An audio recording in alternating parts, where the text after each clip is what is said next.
धर्मांतरण करने के बाद हिंदू केवल हिंदुओं का दुश्मन नहीं होता बल्कि देश का भी दुश्मन हो जाता है। ये डॉक्टर शाहीन जो हापुड़ और सहारनपुर में आतंकवादी अड्डा खोलना चाह रही थी, ये 10वीं और 12वीं में इसने टॉप किया था लखनऊ में।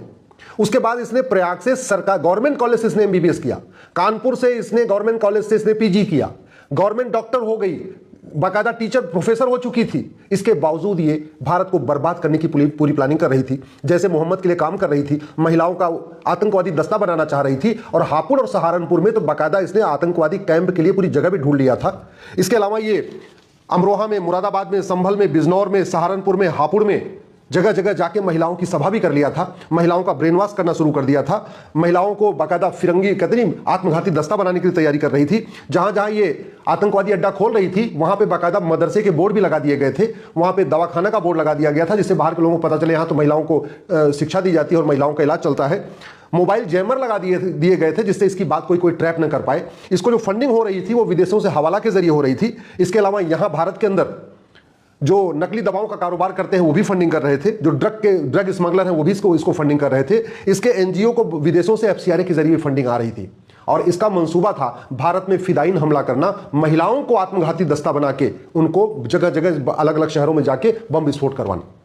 सवाल यह है कि आखिर क्या कारण है कि जैसे ही हिंदू कन्वर्ट हो जाता है वो हिंदुओं का दुश्मन हो जाता है, जैसे ही हिंदू कन्वर्ट हो जाता है वो भारत से नफरत करने लगता है, भारत की संस्कृति से नफरत करने लगता है, भारत के देवी देवताओं से नफरत करने लगता है, भारत के त्योहारों से नफरत करने लगता है। ऐसा उसको क्या पढ़ाया जाता है, ऐसा उसको क्या सिखाया जाता है कि एक पढ़ी लिखी लड़की जो 10वीं में टॉपर थी, 12वीं में टॉपर थी, एमबीबीएस किया, पीजी किया, उसके बाद गायनोलॉजिस्ट बनी, डॉक्टर बनी, बहुत सारे काफी समय तक इसने मेडिकल कॉलेज में पढ़ाया और वो जैसे मोहम्मद के लिए काम करने लग गई।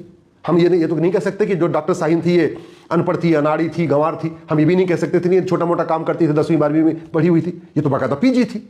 तो कुछ तो गड़बड़ है, कुछ तो गड़बड़ है, इस बात को समझना पड़ेगा। मैं पहले भी कहता रहा हूं, वेद पुराण बाइबल कुरान एक समान नहीं होता, मंदिर मस्जिद एक समान नहीं होता, अजान और भजन एक समान नहीं होता, गुरुकुल और मदरसा एक समान नहीं होता। इसमें अंतर है। लेकिन हमारे संविधान की शपथ लेने वाले आज तक इसी गलतफहमी में पड़े हुए हैं कि नहीं वेद पुराण बाइबल कुरान एक समान, गुरुकुल मदरसा एक समान, अजान और भजन एक समान, सारे मजहब एक समान, हिंदुज्म, जैनिज्म, बुद्धिज्म, सिखिज्म, इस्लाम, क्रिश्चियनिटी एक समान, सभी किताबों में एक ही बात लिखी हुई है। यह गलतफहमी आज भी संविधान की शपथ लेने वाले सांसदों, विधायकों, मंत्रियों और जजों को है। ये जो शाहीन है ये बुनकर थी, यानी आज की डेट में कहें तो आपके वाराणसी में, प्रयाग में, आजमगढ़ में, मिर्जापुर में, भदोही में, लखनऊ में बहुत बड़ी मात्रा में बुनकर हिंदू हैं।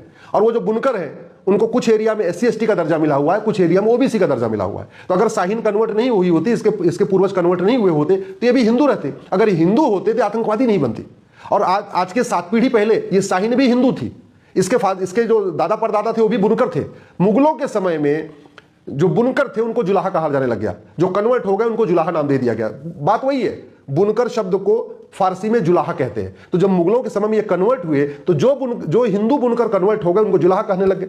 और जुलाहा कहते कहते बाद में उनको अंसारी कहा जाने लग गया। तो ये जितने अंसारी हैं आपके खासतौर पर पूर्वांचल में, लखनऊ में, गोरखपुर में, आपके अयोध्या में, आपके प्रयाग में, वाराणसी में, सबके सब हिंदू हुआ करते थे। इसके भी पूर्वज हिंदू में थे, लेकिन कन्वर्ट हो गई तो देश के साथ गद्दारी, देश के साथ मक्कारी, देशद्रोह, बम ब्लास्ट, आत्मघाती दस्ता, हिंदुओं से नफरत, भारत से नफरत, भारत के त्योहारों से नफरत, भारत की संस्कृति से नफरत, सब कुछ शुरू हो गया। ये तो हो गई समस्या। समाधान क्या है? समाधान ये है कि जब भारत का विभाजन मजहब के आधार पर हो चुका है, फिर मजहब के आधार पर नियम कानून क्यों चल रहा है, मजहब के आधार पर आयोग और मंत्रालय क्यों चल रहा है, मजहब के आधार पर बोर्ड और ट्रिब्यूनल क्यों चल रहा है, मजहब के आधार पर लोन और वजीफा क्यों चल रहा है, जब मुगल चले गए तो यहाँ मदरसा क्यों चल रहा है, जब अंग्रेज चले गए तो मॉन्टेसरी स्कूल, मिशनरी स्कूल क्यों चल रहा है, जब देश का विभाजन मजहब के आधार पर हो गया फिर ये मुस्लिम लॉ क्यों चल रहा है, यूनिफॉर्म सिविल कोड का लागू क्यों नहीं हो रहा है, जब देश का विभाजन मजहब के आधार पर हो चुका है तो फिर मदरसा और मिशनरी स्कूल बंद करके, मॉन्टेसरी स्कूल बंद करके भारत में राइट टू इक्वल एजुकेशन क्यों नहीं लागू किया जा रहा है, समान शिक्षा लागू क्यों नहीं लिया जा रहा है, one nation one education board, one nation one syllabus, one nation one curriculum, 10वीं 12वीं तक सब बच्चे एक किताब पढ़े, एक जैसा पढ़े, ब्रेन वॉश करने का मौका ही नहीं मिलेगा। हालांकि उसके बाद भी गारंटी नहीं है, क्योंकि शाहीन तो 10वीं 12वीं करके उसके बाद MBBS करके MD करके ब्रेन वॉश हो गई। लेकिन कम से कम फाउंडेशन तो मजबूत किया जाए। सबसे बड़ी बात यह है कि भारत में जो 40 लाख एकड़ जमीन पर वक्फ बोर्ड का कब्जा है वो आज तक 40 लाख जमीन वापस नहीं लिया गया। जो 40 लाख एकड़ जमीन पे चर्च ऑफ मिशनरीज का कब्जा था वो भी आज तक लिया नहीं गया। तो इन जमीनों को वापस लेना पड़ेगा, क्योंकि उन जमीनों से जो पैसा आ रहा है वो पैसा इनके काम आ रहा है। ये चाहे वो डॉक्टर शाहीन है या बाकी और अलगाववादी संगठन, उनको सबसे बड़ी फंडिंग होती है जो यहाँ के ड्रग स्मगलर हैं, जो ड्रग का कारोबार करते हैं। तो जब तक नशा नहीं रुकेगा तब तक फंडिंग नहीं रुकेगी, फंडिंग नहीं रुकेगी तो आतंकवाद अलगाववाद नहीं रुकेगा। नकली दवाओं के कारोबार से जो पैसा आता है उससे अलगाववादियों, आतंकवादियों, जिहादियों की फंडिंग होती है। तो जब तक ये घटिया कानून नहीं बदलेगा, नकली दवाओं का कारोबार नहीं रुकेगा, नकली दवाओं का कारोबार नहीं रुकेगा, इनकी फंडिंग नहीं रुकेगी, फिर ये अपना काम करते रहेंगे। इनकी अगर कमर तोड़ना है तो 2010 में बने FCRA कानून को खत्म करना पड़ेगा। कांग्रेस ने कानून इसलिए बनाया था जिससे जिहादियों, माओवादियों, नक्सलियों, आतंकवादियों को फंडिंग होती रहे। कांग्रेस तो खत्म हो गई, कांग्रेस सत्ता से चली गई, लेकिन कांग्रेस का कानून खत्म नहीं हुआ। इसलिए मैं बार बार कहता हूं FCRA कानून खत्म करिए जिससे विदेशी फंडिंग बंद हो जाए। भारत में बहुत बड़ी मात्रा में विदेशी बैंकों के जरिए फंडिंग हो रही है। जो बैंकें विदेशों में है, उनकी ब्रांचेज भारत में है, उनके जरिए फंडिंग हो रही है। और वो क्यों हो रही है? क्योंकि 1949 का जो बैंकिंग एक्ट हमने बदला नहीं, यूनिफॉर्म बैंकिंग कोड लागू नहीं किया है। तो अगर आतंकवाद, अलगाववाद खत्म करना सबसे पहले इनकी फंडिंग रोकनी पड़ेगी। फंडिंग रोकने के लिए मैंने पहले कहा FCRA खत्म करिए, यूनिफॉर्म बैंकिंग कोड लागू करिए, हवाला कारोबार के जरिए इनकी जो फंडिंग हो रही है तो हवाला कारोबार रोकिए। हवाला कारोबार तभी बंद होगा जब 100 रुपए से बड़ी नोट बंद होगी और मनी लॉन्ड्रिंग एक्ट बदलेगा, हवाला कारोबारियों को फांसी देने के लिए कानून बनेगा, तब जाके हवाला कारोबार बंद होगा, तब जाके अलगाववाद रुकेगा। अलगाववादियों, आतंकवादियों, जिहादियों की काले धन से फंडिंग होती है, वो तभी रुकेगा जब 1000 रुपए की 1000 के ऊपर कैश लेन देन पूरी तरीके से बंद कर दिया जाए और ब्लैक मनी को जघन्य अपराध घोषित कर दिया जाए। जिसके पास भी ब्लैक मनी पाया जाए, जिसके पास भी ब्लैक मनी के जरिए जो फंडिंग कर रहा हो, उसको फांसी देने के लिए कानून बनाए, तब आतंकवाद, अलगाववाद रुकेगा। आतंकवाद, अलगाववाद रोकना है, बेनामी ट्रांजेक्शन पर रोक लगाना पड़ेगा। उसका एक ही तरीका है, 10,000 रुपए से महंगे सामान के प्रत्येक लेन देन पे, कोई भी सामान जो 10,000 से महंगा है, अगर उसकी खरीद और बिक्री हो रही है तो उस पर आधार मैंडेटरी कर दिया जाए, उसको आधार से लिंक कर दिया जाए। और जो बेनामी लेन देन करे, जो दूसरे का आधार उपयोग करके करे, किसी और के नाम पे लेन देन करे, ऐसे लोगों को फांसी देने के लिए कानून बनाया जाए, तब बेनामी लेन देन रुकेगा, तब जाके आतंकवाद रुकेगा। सबसे बड़ी बात, हमारे देश के लिए सबसे बड़ा खतरा है भ्रष्टाचार। चाहे वो लब जिहाद हो, चाहे लैंड जिहाद हो, चाहे धर्मांतरण हो, चाहे घुसपैठ हो, इस तभी रुकेगा जब तक भ्रष्टाचार खत्म नहीं होगा। तो भ्रष्टाचार तभी रुकेगा जब भ्रष्टाचारियों को फांसी देने के लिए कानून बनेगा, जैसा चीन में है। देश में क्योंकि पुलिस सत्ता के गुलाम है तो कहीं कहीं पुलिस तो आतंकवादियों, अलगाववादियों के खिलाफ ठीक से काम करती है, लेकिन बाकी राज्यों में नहीं कर रही है। बंगाल में मैंने कभी आतंकवादियों को पकड़ते नहीं देखा, केरल में मैंने कभी आतंकवादियों को पकड़ते नहीं देखा। भारत के और तमिलनाडु में आप बताइए कब आतंकवादी पकड़े गए? क्या कारण है? भाई इनका स्लीपर सेल तो पूरे देश में काम कर रहा है। आतंकवादी हर जिले में काम कर रहे हैं, जिहादी हर जिले में काम कर रहे हैं, धर्मांतरण हर जिले में हो रहा है, घुसपैठिया हर जिले में है। फिर भी जहां बीजेपी रूल्ड स्टेट है वहां तो ये सब कार्रवाई हो रही है, नॉन बीजेपी रूल्ड स्टेट में कोई कार्रवाई नहीं हो रही है। क्यों? क्योंकि पुलिस सत्ता के गुलाम बनी है। तो पूरे देश की पुलिस तभी एक जैसा काम करेगी जब यूनिफॉर्म पुलिस कोड होगा, ये 1861 का घटिया पुलिस एक्ट खत्म होगा, पुलिस चार्टर लागू होगा, पुलिस रिस्पॉन्सिबल होगी, पुलिस अकाउंटेबल होगी, पुलिस को स्वतंत्र बनाया जाएगा, पुलिस को निष्पक्ष बनाया जाएगा।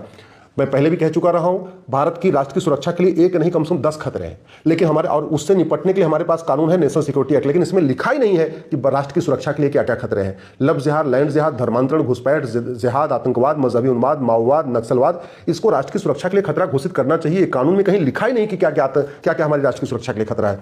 हमारे पास अनलॉफुल एक्टिविटी एक्ट है, UAPA है, लेकिन इसमें लिखा भी नहीं है कि क्या क्या अनलॉफुल एक्टिविटी है। इसलिए मैं सरकार से निवेदन कर रहा हूं, NSA बदलने के साथ साथ इसमें संशोधन करने के साथ साथ UAPA में संशोधन करें। आतंकवाद, जिहाद, मजहबी उन्माद, धर्मांतरण, घुसपैठ, लब जिहाद, लैंड जिहाद को अनलॉफुल एक्टिविटी डिक्लेयर करें, जिससे कोई कंफ्यूजन ना हो, पुलिस आराम से इनके खिलाफ ही लगा सके।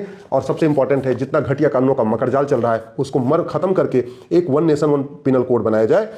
इसी BNS में एक चैप्टर लब जिहाद के ऊपर हो, एक चैप्टर लैंड जिहाद के ऊपर हो, एक चैप्टर घुसपैठ के ऊपर हो, एक चैप्टर ड्रग स्मगलिंग के ऊपर हो, एक चैप्टर धर्मांतरण के ऊपर हो, एक चैप्टर जनसंख्या विस्फोट के ऊपर हो, एक चैप्टर आतंकवाद के ऊपर हो, एक चैप्टर अलगाववाद के ऊपर हो, एक चैप्टर माओवाद नक्सलवाद के ऊपर हो, एक चैप्टर जिहाद के ऊपर हो। तब जाके भारत सुरक्षित बनेगा। अगर देश को बचाना है तो सबसे पहले हमें भी इसको, ये जो हमारा एविडेंस एक्ट है इसको बदलना पड़ेगा, जो साक्ष्य अधिनियम इसको बदलना पड़ेगा। क्योंकि आतंकवादी जो बम ब्लास्ट करके खुद मरने के लिए तैयार हैं, ये पुलिस के चार डंडा मारने से सच नहीं बताएंगे। जो आदमी खुद फटने के लिए तैयार है, खुद बम लगा के जलने के लिए, फटने के लिए तैयार है, उसको पुलिस अगर भूखा प्यासा रख देगी, चार डंडे मार देगी, तो पूरा सच नहीं बताने वाले। पूरा सच उगलवाने का तरीका है कानून बदला जाए, नार्को पॉलीग्राफ ब्रेन मैपिंग को मैंडेटरी किया जाए, इसका सजीव प्रसारण किया जाए, पूरा दुनिया देखे, पूरा देश देखे इन आतंकवादियों के मन में क्या चल रहा था, इनको कौन बचा रहा था, इनको कौन प्रोटेक्ट कर रहा था, कौन कौन इनके पीछे लगा हुआ था। और सबसे इंपॉर्टेंट, ये जो 1955 का सिटीजनशिप एक्ट है इसको तत्काल बदला जाए और आतंकवादियों, जिहादियों, माओवादियों, नक्सलियों, लब जिहाद, लैंड जिहाद, धर्मांतरण, घुसपैठ, जनसंख्या विस्फोट, इन ऐसे लोगों की नागरिकता खत्म करने का प्रावधान किया जाए। भारत तभी बदलेगा जब कानून बदलेगा, जब सिस्टम बदलेगा, जब देश बदलेगा। जब तक जस्टिस विद इन ईयर लागू नहीं होगा, जब तक साल भर के अंदर ऐसे लोगों को फांसी देने के लिए कानून नहीं बनेगा, जब तक समान शिक्षा समान नागरिक संहिता लागू नहीं होगी, जब तक समान धर्मस्थल संहिता नहीं लागू होगी, जब तक घर वापसी के लिए सरकार और समाज एक साथ नहीं आएगा, जब तक प्रत्येक मंदिर को हम घर वापसी का केंद्र नहीं बनाएंगे, तब तक भारत सुरक्षित नहीं हो सकता और आने वाले टाइम में खतरा और तेजी के साथ बढ़ेगा।